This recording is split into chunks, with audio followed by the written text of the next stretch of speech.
Nous avons été à La Réunion pour parler des problématiques du vol main armée et du banditisme. Nous étions là pour d'abord identifier les cas, après chercher les pistes de solutions par rapport au banditisme, les pourquoi et tout ça. On a trouvé quelques solutions et on a projeté aussi des actions à faire par rapport à ça. Particulièrement la jeunesse, nous allons dissiper ce qu'on appelle vigilance citoyenne et surtout les jeunes.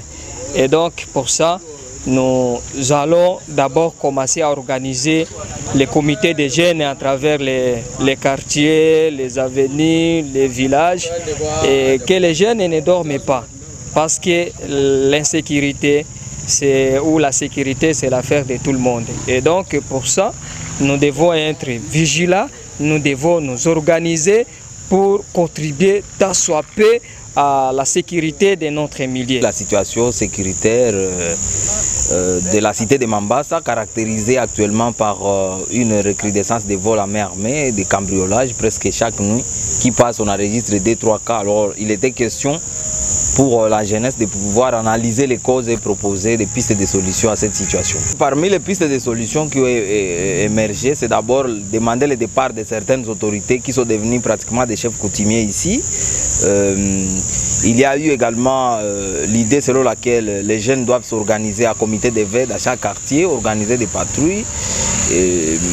Aussi, il a été question de pouvoir organiser les alertes au niveau de la base. On a demandé à chaque famille de pouvoir s'équiper d'un équipement capable de pouvoir alerter au cas où cette famille serait visitée. Il y a eu beaucoup d'autres pistes de solutions. On a proposé par exemple l'identification de tous les habitants et là c'est désolant parce qu'on ne sait pas vraiment l'autorité à la base dans beaucoup de quartiers à Mambasa. On ne sait pas comment ça va se faire, mais on espère quand même que, j'allais dire aussi, il y a eu l'idée d'organiser une journée ville morte qui sera véritablement une journée ville morte, donc il n'y aura pas d'activité. Même les pharmacies, d'après ce qui a été dit dans la salle, même les pharmacies vont fermer, il n'y aura pas de taxis, il n'y aura pas de répit comme par le passé à Mambasa on organisait des semi-journées ville morte, c'est-à-dire par exemple des activités fermes de 8h jusqu'à 15h et puis à partir de 15h on ouvre les marchés. Cette fois-ci ça ne sera pas le cas, ça sera des journées véritablement mortes, il n'y aura pas d'activité jusqu'à ce que l'on obtienne gain de cause parce que comme vous avez été avec nous, vous avez vu que les profils des victimes, ce sont des jeunes qui se cherchent, des jeunes qui donnent la vie à la cité, qui sont visités chaque jour, ça ne nous honore pas. Alors voilà quelques pistes de solutions qui ont été envisagées. Et on a également parlé des maisons de tolérance où on filme les chanvres, des maisons de vente de boissons et tout. On a demandé, nous allons exiger la fermeture de ces maisons en DA 48 heures, sinon nous-mêmes nous allons les faire à la place des autorités. Parce qu'on a l'impression que l'autorité n'existe plus dans la cité. Une autorité sécuritaire qui fait déjà 5 ans dans un milieu, c'est devenu pratiquement notre voisin, on peut blaguer avec lui. Que ce n'est pas honorable, ce n'est pas bien pour une autorité sécuritaire de rester pendant longtemps dans un même milieu. Nous avons besoin d'un 109. Je pense que même dans leur principe, une autorité sécuritaire ne doit pas s'éterniser. Il y a une autorité qui a déjà fait pratiquement plus de 10 ans. Moi, quand je suis venu des études en 2012, je l'ai retrouvée ici. Jusqu'à maintenant, nous sommes en 2025. Elle est toujours là. Qu'est-ce qu'elle fout? On ne sait pas. Mais vous êtes avec nous à Mambasa. Il n'y a pas d'autorité. Il n'y a pas d'autorité. On est là, on dort comme des poules, on se réveille comme des poules. Il n'y a personne pour veiller sur nous. Personne n'a veillé sur nous. Des cambriolages ont été recensés au quartier Kingakati. Des cambriolages dans un même quartier.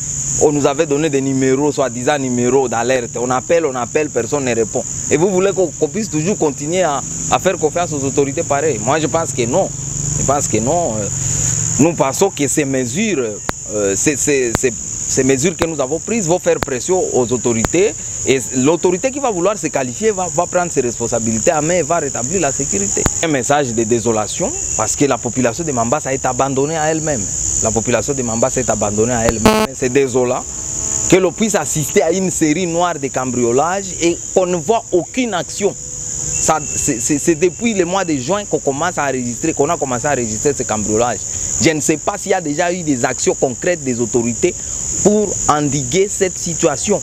Nous avons parlé, j'ai été convié à prendre part à une réunion avec les commandants secteurs. Nous avons proposé des bouclages de certains quartiers, nous avons donné des adresses, nous avons donné des noms, mais rien n'a été fait.